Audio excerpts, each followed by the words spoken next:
প্রশ্নোত্তরে আলোচনা। প্রশ্ন: অদ্বৈতবাদ কি দ্বৈতবাদের বিরোধী? উত্তর: উপনিষদ প্রণালীবদ্ধভাবে লিখিত নয় বলিয়া দার্শনিকেরা যখন কোনো মতবাদ গঠন করিতে ইচ্ছা করিয়াছেন, তখনই তারা উপনিষদের মধ্য হইতে নিজেদের অভিপ্রায় অনুযায়ী শ্রুতিগুলি বাছিয়া লইয়াছেন। সেই কারণেই সকল দর্শনকারী উপনিষদকে প্রমাণরূপে গ্রহণ করিয়াছেন, নতুবা তাহাদের দর্শনের কোনরূপ ভিত্তি থাকিত না। তথাপি প্রকৃতপক্ষে উপনিষদের মধ্যে বিভিন্ন চিন্তাপ্রণালীর ভিত্তি দেখতে পাই। আমাদের সিদ্ধান্ত এই যে অদ্বৈতবাদ দ্বৈতবাদের বিরোধী নয়।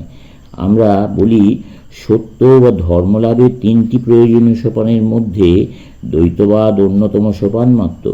প্রথমটি দ্বৈতবাদ, তারপর মানুষ আরও উচ্চতর অবস্থায় উপনীত হয় ও বিশিষ্ট অদ্বৈতবাদ। অবশেষে দেখতে পায় সে বিশ্বের সহিত অভিন্ন। সুতরাং এই তিনটি পরস্পর বিরোধী নয়, বরং পরস্পরকে পরিপূরক। প্রশ্ন: মায়া বা অজ্ঞান আছে কেন?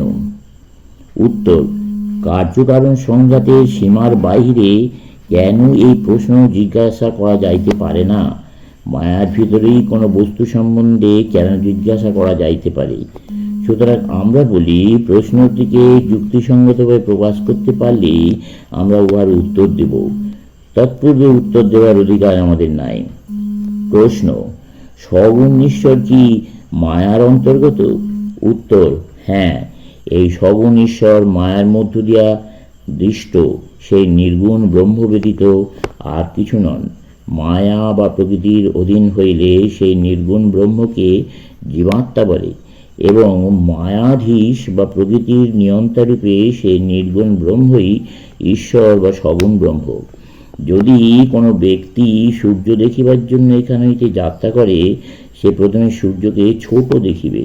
যতদিন না আসল সূর্যের নিকট পৌঁছচ্ছে ততদিন উহাকে ক্রমশ বড় হইতে বড় দেখিবে।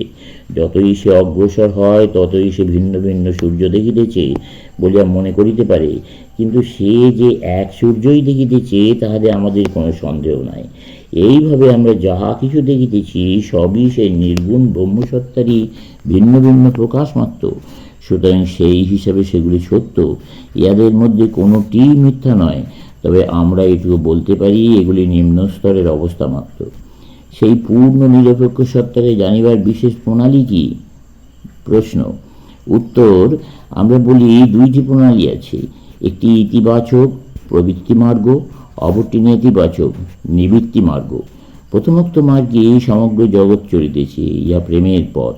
যদি প্রেমের পরিধি অনন্তগুণ বাড়াইয়া দেওয়া যায়, তবে আমরা সেই এক সার্বজনীন প্রেমে উপনীত হই।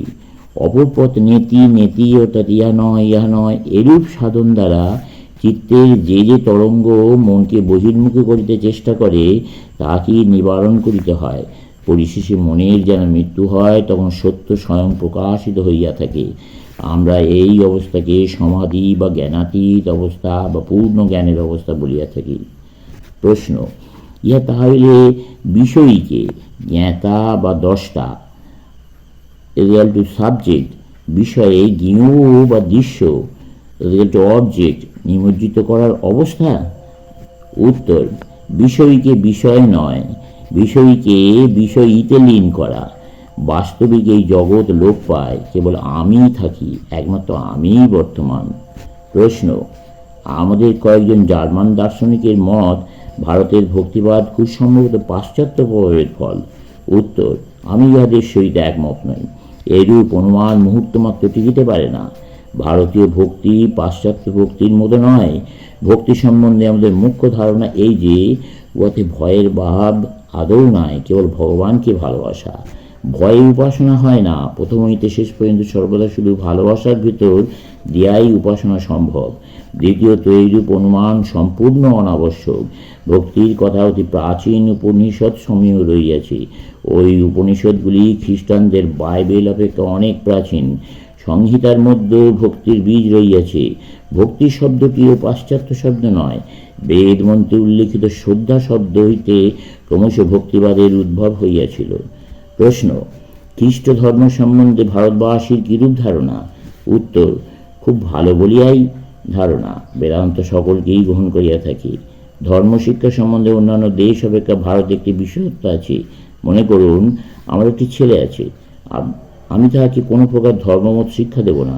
তাহাকে প্রাণায়াম শিখাইব, মনকে একাগ্র করিতে শেখাইব এবং সামান্য একটু প্রার্থনা শেখাইব।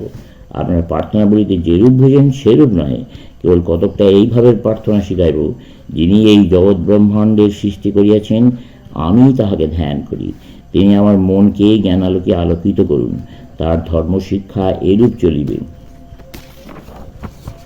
তারপর সেই বিভিন্ন মতাবলম্বী দার্শনিক ও আচার্যগণের মতন শুনিতে থাকিবে।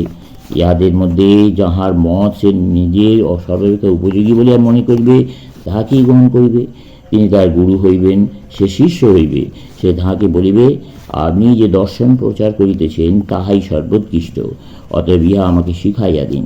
আমাদের মূল কথাটা এই যে, আপনার মতো আমার উপযোগী হইতে পারে না, আপনার মত আমার উপযোগী হইতে পারে না, আবার আমার মত আপনার উপযোগী হইতে পারে না। প্রত্যেকের সাধনপথ ভিন্ন ভিন্ন। আমার কন্যার সাধনপথ এক প্রকার, আমার পুত্রের অন্য প্রকার, আমার আবার সম্পূর্ণ বিভিন্ন প্রকারের হইতে পারে। সুতরাং প্রত্যেকেরই ইষ্ট বা নির্বাচিত পথ ভিন্ন হইতে পারে এবং এই সাধনপথের বিষয় আমরা নিজ নিজ অন্তরে গোপন রাখি। ওই পথের বিষয় আমি জানি ও আমার গুরু জানেন, আর কাহাকেও আমরা উহা জানাই না, কারণ আমরা লোকের সঙ্গে অনর্থক বিবাদ করিতে চাই না। ও অপরের নিকট প্রকাশ করলে তার কোনো উপকার হইবে না, কারণ প্রত্যেকেই নিজ নিজ পথ বাছিয়া লইতে হইবে। এই জন্য সাধারণ নিকট কেবল সর্বজন সম্মত দর্শন ও সাধন প্রণালী সম শিক্ষা দেওয়া যাইতে পারে। একটি দৃষ্টান্ত দিতেছি। অবশ্য দৃষ্টান্তটি শুনিলে হাসি পাইবে। এক পায়ে দাঁড়াইয়া থাকিলে হয়তো আমার উন্নতি হইতে পারে। এখন উহা আমার পক্ষে উপযোগী হইলেও আমি যদি সকলকে এক পায়ে দাঁড়াইতে উপদেশ দিই, সকলে আমার কথা শুনিয়া হাসিবে। এইরূপ হওয়া খুব সম্ভব যে আমি হয়তো দ্বৈতবাদী, আমার স্ত্রী অদ্বৈতবাদী।